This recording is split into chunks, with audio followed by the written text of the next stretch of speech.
네, 주님께서는 십자가를 이제 앞두시고서 제자들과 유월절 만찬을 나누시는 중이었습니다. 유월절 만찬을 조상들이 행한 것처럼 그대로 하지 않으시고 여기서 이제 형식을 달리해서 성만찬을 제정하십니다. 유월절 만찬의 가정 예식서 순서대로 또 가장이 말하는 그 내용을 말하지 않고 새로운 내용을 말씀하셨습니다. 이것은 유월절을 함께하는 제자들과의 최후의 만찬이었습니다. 그러나 성만찬으로는 최초의 성만찬이었습니다. 또 오늘 말씀에도 보면은 오늘 말씀을 볼 때 제자들과 함께 마시는 최후의 포도주였습니다. 왜냐하면은 뭐라고 말씀하시기 때문에 그렇습니까? 주님은 천국잔치에서 새 포도주를 마실 때까지 결코 이 포도주를 마시지 않겠다고 약속하셨기 때문에 그렇습니다. 그러면 구체적으로 이것은 무슨 뜻이겠습니까? 한번 생각을 해보면요, 이 천국잔치는 계시록 19장 20장을 보십시오. 어린 양의 혼인잔치입니다. 인류의 맨 마지막에 있을 사건들 중 하나입니다. 그러니까 이 어린 양의 혼인잔치, 모든 것을 마치고서 이루고서 하시는 잔치죠. 이 잔치에서 포도주를 마실 때까지는 모든 것을 유예하고 보류하겠다, 이런 말씀입니다. 성도 여러분, 어린 양의 혼인잔치라는 말을 들었을 때에 이 천국을 거론하는 것인데요, 어떠십니까? 천국을 생각만 해도 가슴이 벅차십니까? 그렇다면은 천국 신앙이 있는 것입니다. 그러나 뭔지 모르게 좀 천국이 멀게 느껴진다면 아직 내가 가슴이 뛸 정도로 천국 신앙을 정립하지 못한 것이 아닌가, 이렇게 나를 돌아볼 필요가 있다는 생각을 하게 됩니다. 저로서는 저를 부르신 이 소명의 출발점부터 천국 신앙에 강하게 사로잡히게 하셨습니다. 삶의 문제, 죽음의 문제 심각하게 직면하게 하셨고, 천국과 지옥에 대해서 진지하게 생각해 볼 그런 기회를 가졌습니다. 그렇기 때문에 어딘지 모르게 저의 메시지 바탕에는 천국과 지옥이 깔려 있습니다. 생명의 역사를 간절히 소망하는 그것이 깔려 있습니다. 천국에 순교자들이 있죠. 주님 보좌 가까이에서. 그들은 뭐라고 기도합니까? 계시록 9절을 대지 않겠습니다. 그들은 우리의 핏값을 신원하여 주시지 않기를 언제까지 하시겠느냐, 이렇게 주님께 기도하고 있습니다. 지금도. 왜 우리의 억울한 핏값을 갚아주시지 않으시냐, 언제까지 이렇게 하시느냐, 언제까지 기다려야 됩니까? 이렇게 기도하고 있습니다. 순교자들 입장을 생각해 보면요, 그들은 억울합니다. 무엇이 억울합니까? 그들이 진리를 따르느라고 죽었기 때문에 억울한 분들입니다. 그들의 죽음이 억울한 이유는 진리를 따라서 옳게 행했는데도 죽임을 당했기 때문에 그렇습니다. 그러므로 주님께서는 그들의 억울함을 풀어주셔야 합니다. 그렇지 않습니까? 그래야지만 주님은 공의로운 주님이 되시기 때문에 그렇습니다. 그래서 그들의 이 억울함과 핏값을 신원 다 갚아주시는 바로 그날이 어린 양의 혼인잔치입니다. 그러니까 주님께서 새 포도주를 드시는 날까지 다시 들지 않겠다고 말씀하신 것은 이 마지막 최후 승리를 생각하신 겁니다. 그때 내가 비로소 잔치를 벌이겠다는 그런 의미 아니겠습니까? 심판을 완성하는 그날, 모든 것을 완성하고 벌이는 잔치입니다. 참으로 대단한 잔치일 것입니다. 성대한 잔치일 것입니다. 그런데요, 주님뿐만이 아닙니다. 우리도 그날을 기다리고 있는 것입니다. 우리도 그날을 향하여 가고 있습니다. 우리도 그러므로 이 순교자들의 신원함을 구하는 이 기도의 길을 가야 한다는 겁니다. 왜냐하면 본질적으로 참신앙은 순교신앙의 길을 갈 수밖에 없다고 생각하기 때문에 그렇습니다. 자, 주님의 말씀 한마디를 들어보십시오. 주님은 누가복음에서 쭉 말씀하시다가 제자도를 이렇게 쭉 꺼내시고 그것을 심화시키시다가 뭐라고 말씀하시냐면요, 내가 이 세상에 화평을 주러 온 줄로 생각하느냐, 화평을 주러 온 것이 아니라고 이야기하십니다. 그것이 아니라 가까운 자들과 불화하게 함이라고 이야기하십니다. 자, 그것을 생각해 보면 왜 그렇습니까? 참 신앙은 그렇지 못한 분들과 부딪히는 요소를 갖고 있기 때문에 그렇습니다. 가까운 가족이라고 할지라도요, 아내라고 할지라도, 부모 자식이라고 할지라도요. 마태복음 10장 34절 이하를 찾아왔습니다. 읽어드리겠습니다. 내가 세상에 화평을 주러 온 줄로 생각하지 말라. 화평이 아니오 검을 주러 왔노라. 내가 온 것은 사람이 그 아버지와 딸이 어머니와 며느리가 시어머니와 불화하게 하려 함이니 사람의 원수가 자기 집안 식구리라. 그래서 사람을 자유케 하는 생명의 복음이 사람을 싸우게 한다는 얘기는 당연히 아니겠죠. 그런데 왜 불화하느냐? 복음의 가치관이 다르기 때문에, 인생의 가치관이 다르기 때문에 불화하고 가족 간에 박해하는 일이 있겠다는 것입니다. 이렇게 참 신앙이 좁은 길임에도 불구하고 참 성도는 그 길을 가게 되어 있습니다. 왜 그러냐면 이미 그의 본질과 가치관이 천국 중심으로 변했기 때문에 그렇습니다. 그런 사람은 이 세상이 감당할 수 없는 사람됨으로 변했기 때문에 그렇습니다. 자, 이제 계속해서 24절을 보면은 주님께서는 이 포도주는 나의 피라고 하십니다. 이것은 무엇을 말씀하신 겁니까? 십자가의 죽으심을 말씀하신 겁니다. 그리고 중요한 단어가 나오는데요, 언약의 피라고 말씀하십니다. 자, 구약은 옛 언약입니다. 오실 메시아에 대한 언약입니다. 구약을 요약하자면 그렇게 간단하게 요약할 수 있을 것입니다. 그렇다면 신약은 새 언약입니다. 새 언약의 핵심은 무엇입니까? 여기 이 나의 피가 이 언약의 피라고 하지 않으셨습니까? 그러니까 십자가 구속의 언약이 새 언약의 핵심입니다. 십자가는 주님이 생명을 내어주셔서 그 생명의 피값을 가지고 우리를 사셨다는 의미입니다. 우리를 사신 새 언약의 핵심과 본질이 이 십자가에서 내어주신 주님의 생명입니다. 그래서 우리를 값주고 사셨기 때문에 그분의 소유로 삼으셨습니다. 그래서 나는 나의 것이 아니라 나의 소유는 주님께 이전되어 있습니다. 사도 바울의 표현에 의하면 원수되었던 우리를 자녀 삼으시려는 언약의 피였습니다. 자, 이처럼 성만찬은 핵심적인 진리의 메시지를 담고 있습니다. 십자가와 부활을 여기에 담고 있습니다. 어린 양의 혼인잔치를 담고 있습니다. 그래서 이 메시지들을 정리해서 성만찬을 행하면서 주보에 화면에 보여드리고 있었습니다. 자, 이것을 다시 한번 보여드리려고 하는데요. 자, 화면을 한번 보십시오. 간략한 설명을 좀 덧붙이려고 합니다. 성만찬은 성례입니다. 성례라는 말 자체가 좀 어렵죠. 뭐라고 풀었습니까? 우리에게 먼저 다가오셔서 베푸시는 하나님의 은총, 은혜. 자, 이 설명의 핵심은 은혜입니다. 성례라는 말은 한문으로 거룩한 예식이라는 뜻이겠죠. 이것은 라틴어 사크라멘툼에서 왔습니다. 그래서 그것이 그 거룩한 것이라는 뜻인데요. 라틴어로 번역하기 전에, 그러니까 이 로마 제국 사람들이 라틴어를 쓰지 않았습니까? 그전에는 헬라어를 썼죠. 성경에서 헬라어를 사크라멘툼으로 바꾼 것입니다. 그래서 이걸 한문으로 바꾸니까 성례가 됐습니다. 원래 성경에는 뭐라고 쓰여져 있냐면 신비라고 쓰여져 있습니다. 헬라어로 미스테리움, 신비라고 쓰여져 있습니다. 왜 신비입니까?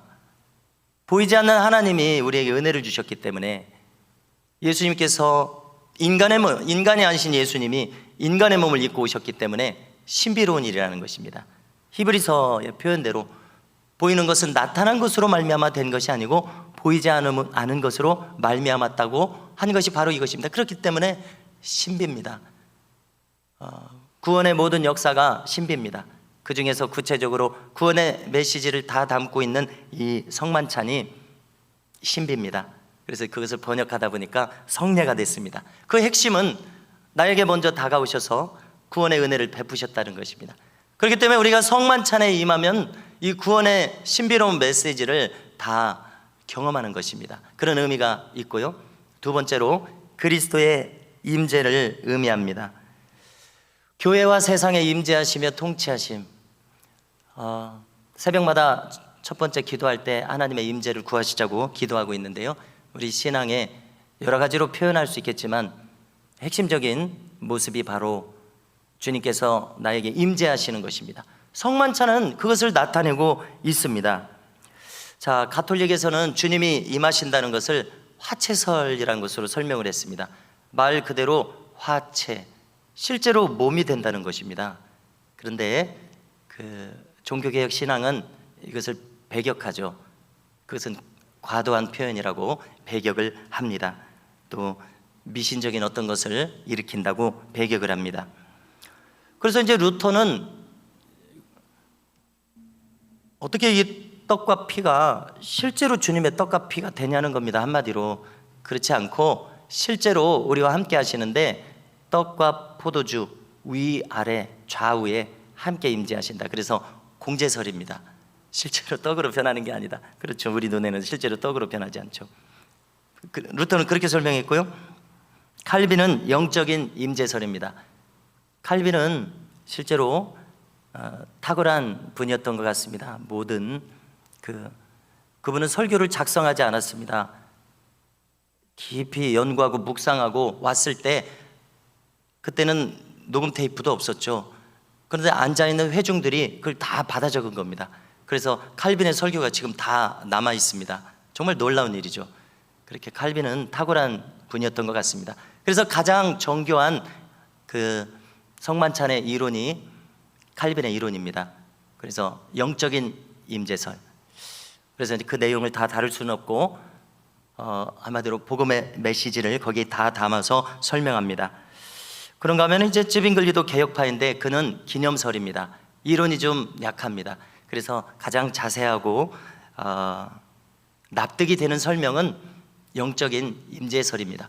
그런데 우리가 실제로 성경을 읽으면요, 이 떡은 나의 몸이다, 이 잔은 나의 피다 이렇게 말씀하시기 때문에 기념하는 것으로, 기념설로 우리에게는 이해가 됩니다.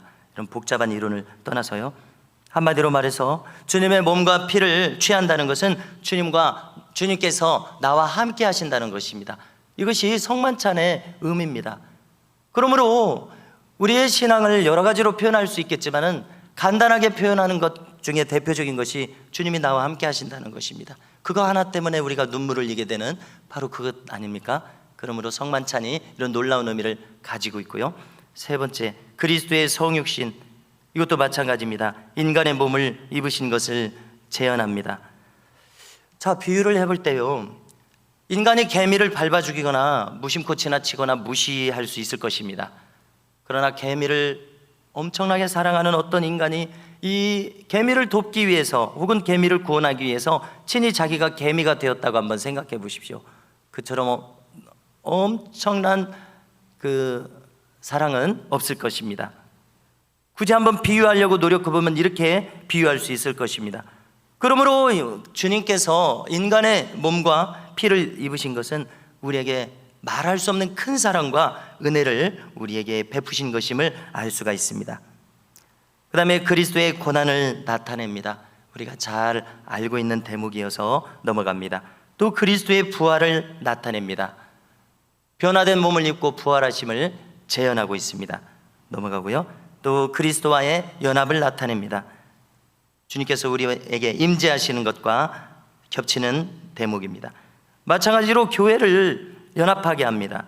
우리가 한 몸이기 때문에 그렇습니다. 한 몸으로서 나누기 때문에 그렇습니다. 자, 이 내용은 다 아실 것입니다. 또 성도의 교통을 의미합니다. 자, 우리가 교제하는 것은 여기 이 보이는 교회 안에서만 교제하는 것이 아니라 앞서간 성도들을 포함해서 모든 역사 속의 성도들이 하나의 몸을 이뤄서 우주적인 교회라는 몸을 이뤄서 함께 교통하고 있음을 우리는 알 수 있습니다. 또 성령의 역사하심입니다. 성령께서 임하셔서 떡과 잔이 그리스도의 몸과 피로 우리가 받아들이게 하십니다. 자, 이것은 화채설을 말하는 것이 아니고요, 인간의 몸과 피를 입으신 것을 가리킵니다. 또 이것을 포함해서 주님의 전생에는 성령의 역사하심이었습니다. 그리고 우리가 이 주님께서 성령의 역사에 의해서 살아가신 것을 모델로 삼아서 우리도 살도록 지어지셨다는 사실을 꼭 기억해야 할 것입니다. 그 다음에 성만찬은 감사를 의미합니다. 떡과 잔을 축사하실 때 주님은 감사하셨습니다. 그러므로 우리가 성만찬에 임할 때 우리의 마음에도 감사의 마음이 일어납니다. 또 조금 전에도 거론이 되었습니다마는 천국잔치입니다. 그리스도의 재림과 그의 왕국에서 이루어지는 그리스도와 성도의 혼인잔치입니다. 다음으로는 세상에 대한 초대도 담겨져 있습니다. 하나님의 나라에 참여하라는 세상을 향한 초대가 여기에 담겨져 있습니다. 성만찬을 마치신 다음에 주님과 제자들은 찬미하며 감람산으로 나아갔습니다. 자, 이것을 본받아서 우리도 세상을 향해서 복음을 전하기 위해서 나아가야 함을 깨닫게 됩니다. 자, 이렇게 간략하게 살펴봤을 때 성만찬에는 복음의 모든 요소가 여기 담겨져 있고 그것을 우리가 해석해낼 수 있음을 살펴봤습니다. 주님께서 친히 제정하신 이 성만찬을 우리는 소홀히 해서는 안 될 것입니다. 그래서 7월 19일, 그래서 7월 17일로 기억합니다. 우리 맥주감사절과 교회 창립주일에 성만찬을 하고자 합니다. 자, 주님께서 제정하신 성만찬에 대해서는 이 정도로 살펴보고요. 27절부터 보시면은 주님은 또 제자들에게 말씀을 하시기 시작하시는데요. 뭐라고 말씀하십니까? 한마디로 여기 이 제자들이 모두 주님을 버리겠다고 예고하십니다. 그래서 이제 기록된 말씀까지 거론하시죠. 뭐라고 얘기하십니까? 내가 목자를 치리니 양들이 흩어지리라. 이 말씀처럼 너희들이 다 나를 버릴 것이다. 이렇게 말씀하시는 겁니다. 자, 이 말씀은 스가랴서 13장 7절에 있습니다. 읽어드리면요. 만군의 여호와가 말하노라. 칼아 깨어서 내 목자 내 짝된 자를 치라. 목자를 치면 양이 흩어지려니와 작은 자들 위에는 내가 내 손을 들이우리라. 아멘. 자, 이 내용을 다 살펴볼 필요는 없고요. 주님께서 인용하신 것은 이 말씀의 예언대로, 이 예고대로 너희들이 다 나를 버린다는 것입니다. 그리고 이 예고한 대로 실제로 제자들이 주님을 버렸습니다. 우리가 다 아시는 대로요. 이렇게 주님은 자신에 대한 구약의 예언을 정확하게 인용하십니다. 자, 누가복음을 보면은 부활 후의 상황에서 엠마오 마을로 낙향하던 두 제자들이 있었죠. 자, 그 제자들을 만났을 때 주님은 자신에 대한 모든 말씀을 풀어주셨습니다. 그때 그들의 마음이 뜨거워졌다고 했었습니다. 그래서 우리가 그 대목을 읽을 때 참 궁금해지죠. 주님께서는 구약 성경의 어떤 부분을 거론해서 제자들의 마음을 뜨겁게 하셨을까? 그래서 오늘 방금 우리가 대한 이 부분이 그 엠마오 마을로 가는 두 제자들에게 풀어주신 말씀 중에 일부가 될 수 있을 것입니다. 이처럼 주님께서는 자신에 대해서 수도 없이 예고된 이 구약의 말씀들을 제자들에게 가르치셨습니다. 오늘 본문 앞부분을 봐도 마찬가지입니다. 십자가를 지시기 전에 수도 없이 제자들에게 죽으실 것을 말씀하셨습니다. 또 부활하실 것을 말씀하셨습니다. 요한복음에서는 이제 내가 부활하고 승천하게 되고 성령을 주실 것까지 말씀하셨습니다. 십자가에서 죽으시기 전에 이미 복음의 모든 모습들을, 주님의 모든 사역들을 제자들에게 다 알려주셨습니다. 성경에는 다 기록되어 있지 않지만 방금 거론한 것처럼 자세하게 풀어주셨을지도 모릅니다. 자, 그런데 그들은 그들이 깊이 이것을 이해하지 못했습니다. 받아들이지 못했습니다. 왜 그렇습니까? 그들의 눈과 이해력이 어두워져서 그 말씀을 전혀 알아듣지 못했던 것을 우리가 알 수 있습니다. 그리고 그렇게 기록되어 있죠. 그들이 알아듣지 못했다고요. 그러므로 우리가 깨닫는 것은 이 믿음과 구원의 일은 모든 사람의 것이 아니라는 것입니다. 바울은 데살로니가 후서 3장 2절에서 뭐라고 말하냐면요, 평생 자기의 전도했던 경험이 여기 담겨 있는 것이겠죠. 뭐라고 말합니까? 또한 우리를 부당하고 악한 사람들에게서 건지시옵소서 하라. 믿음은 모든 사람의 것이 아니니라. 이 세상에 수많은 악인들과 또 복음을 막는 자들이 있습니다. 바울은 수도 없이 그것을 경험했고요. 그러면서 믿음은 모든 사람의 것이 아니니라. 아무리 잘 설명하고 심지어 죽은 사람이 다시 살아난다고 할지라도 믿지 않는 사람은 결코 믿지 않는다는 것을 우리가 깨닫게 됩니다. 자, 28절에서 주님은 계속 말씀하십니다.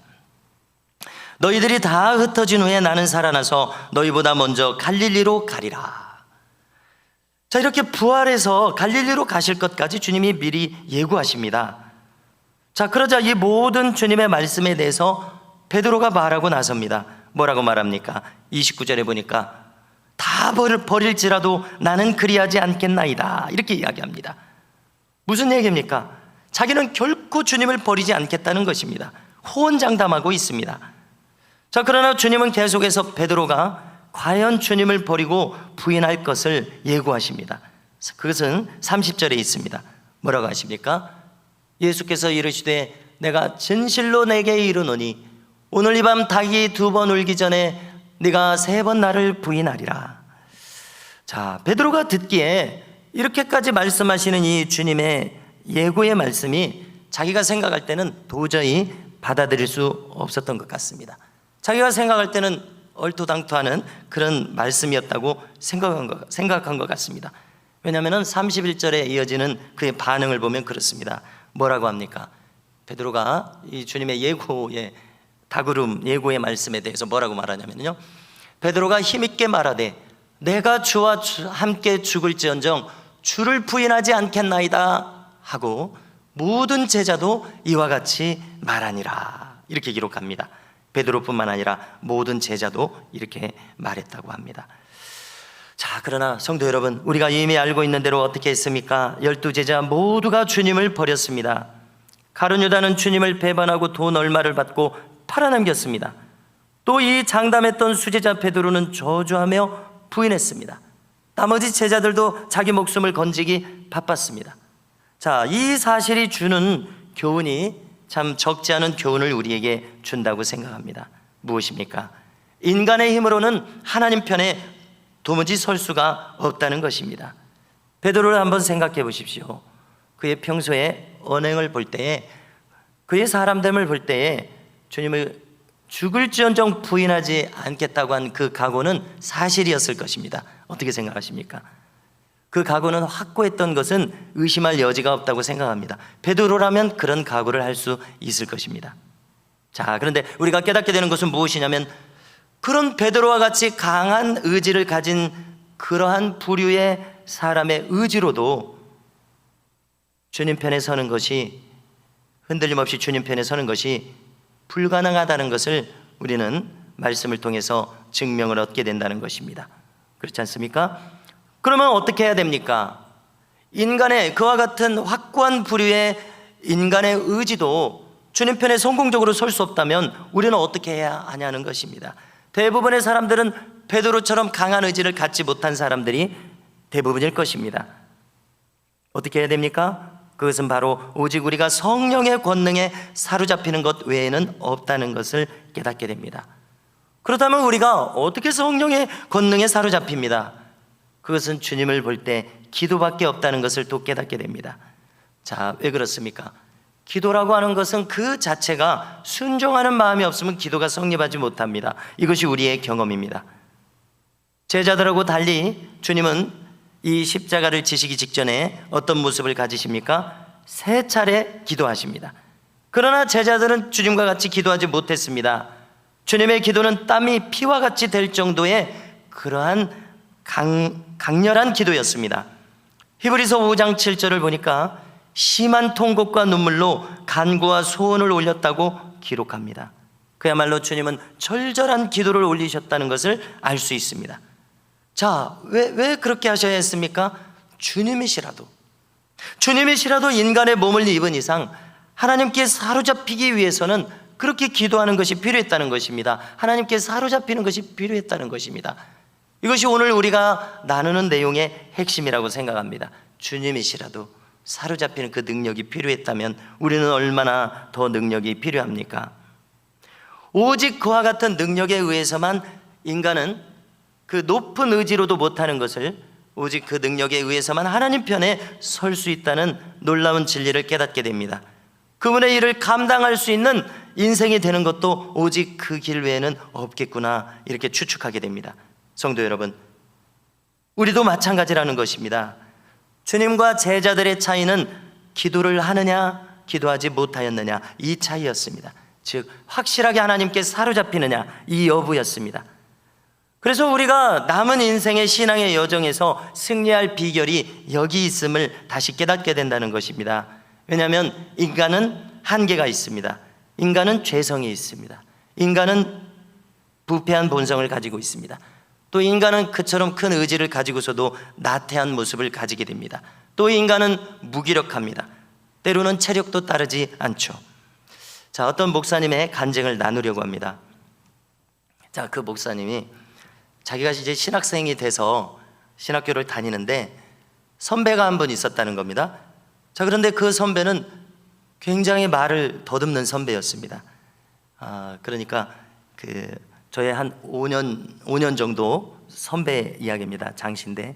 근데 그분의 선배니까 한 10년 정도 선배인지 모르겠습니다.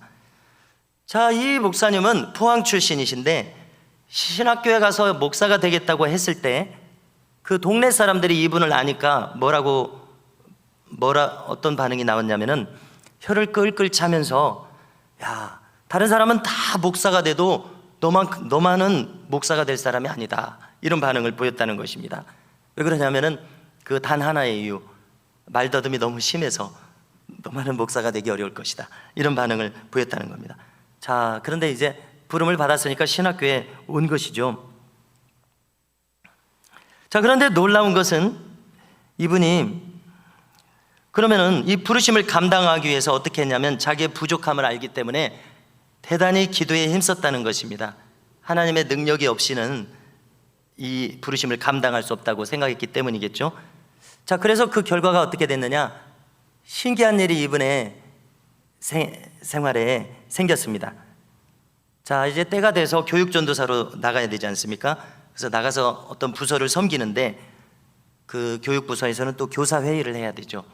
교사회의를 하는데 말더듬이 심한 거예요. 그래서 이제 선생님들이 그렇구나, 말더듬이 심한 분이시구나, 이렇게 이제 생각을 한 거죠. 그러려니 이렇게 생각을 했겠죠.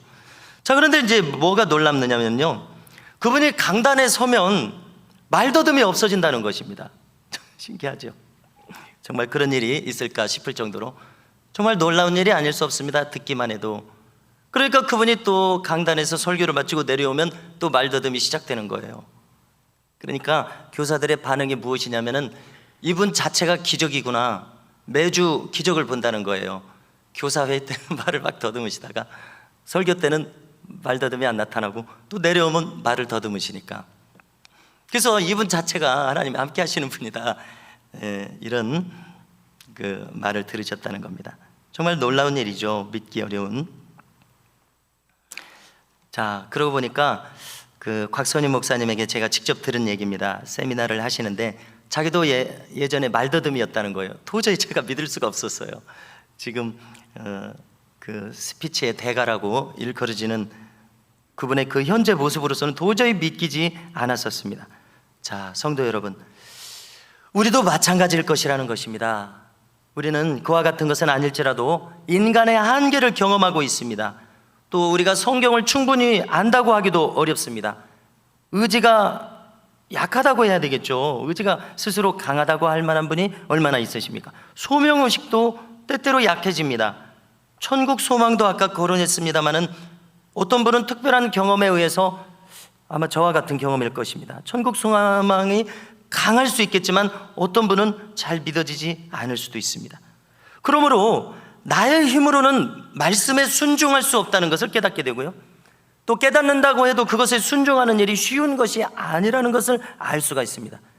그리고 말씀을 들을 때마다 새로운 것을 생각하면은 말씀을 너무나도 잘 잊어버려요. 우리는요, 이렇게 신비에 새겨야 한다는 것은 알면서도 신비에 잘 새겨지지 않아서 그런 말씀이 있었나, 이렇게 생각하기 쉬운 것 같습니다. 그러므로 우리가 바르게 행하려면 오직 하나님의 사로잡히시는 힘을 얻는 길 외에는 없다는 것을 깨닫게 됩니다. 그것은 주님을 봐서도 오직 기도였다는 것을 알게 됩니다. 그리고 이 기도가 능력 있는 기도가 되어야 될 텐데요, 우리의 경험은, 적어도 저의 경험은 무엇인가 하면은, 기도가 능력 있는 기도가 되려면 지성의 기도에 머물러서는 안 된다는 것을 경험하게 됩니다. 인간은 그렇게 지어지지 않았다는 것을 경험하게 됩니다. 적어도 저는요. 자, 주님의 기도는 어떤 기도라고 했습니까? 주님이신데도 심한 통곡과 눈물로 간구하는 기도였습니다. 전인적인 기도라는 것이죠. 예를 들어서 여기 지금 사람이 무릎을 꿇고 기도하는 그림이 있다고 한번 해보십시오. 지성적인 기도라고 하는 것은 여기 머릿속만 빨간색으로 변하는 거예요. 머리만 돌아가는 거예요. 머리만 돌아가는 기도. 이 지성적인 기도로는 안 된다는 것을 경험한다는 거예요. 적어도 저는. 그래서 기도는 온몸이 빨간색으로 변하는, 전인이 전심전력해서 함으로써 기도가 성립하는구나. 그래야 내 의지가, 내 마음이, 나의 이 한계가 순종할 수 있구나. 이걸 경험한다는 것이죠. 또 우리가 실제로 기도하다 보면 몰입하게 되면 몸이 흔들립니다. 앞뒤 좌우로 흔들립니다. 이것이 무슨 현상입니까? 내가 전인으로 기도하기 시작했다는 것 아니겠습니까? 이렇게 진동이 일어납니다. 또 발성도, 고저 강약이 있게 됩니다. 그냥 머릿속으로만 생각하는 기도가 아니라요. 자, 무엇입니까? 전심전력으로 기도하게 될 때 이러한 상황이 펼쳐진다는 것입니다. 이때 우리는 사로잡히는 기도를 하기가 쉬울 것이라는 겁니다. 그리고 오직 사로잡히는 기도에 의해서만 인간은 하나님께 사로잡혀서 순종할 힘을 가지게 된다는 것입니다. 그러므로 성도 여러분, 우리 모두가 오늘 이 내용에서 말씀하시는 것처럼 이 기도의 능력을 얻어서 나를 이기고 죄를 이기고 마귀를 이기고 세상을 이기는 참신자의 길을 갈 수 있기를 주님의 이름으로 축복합니다.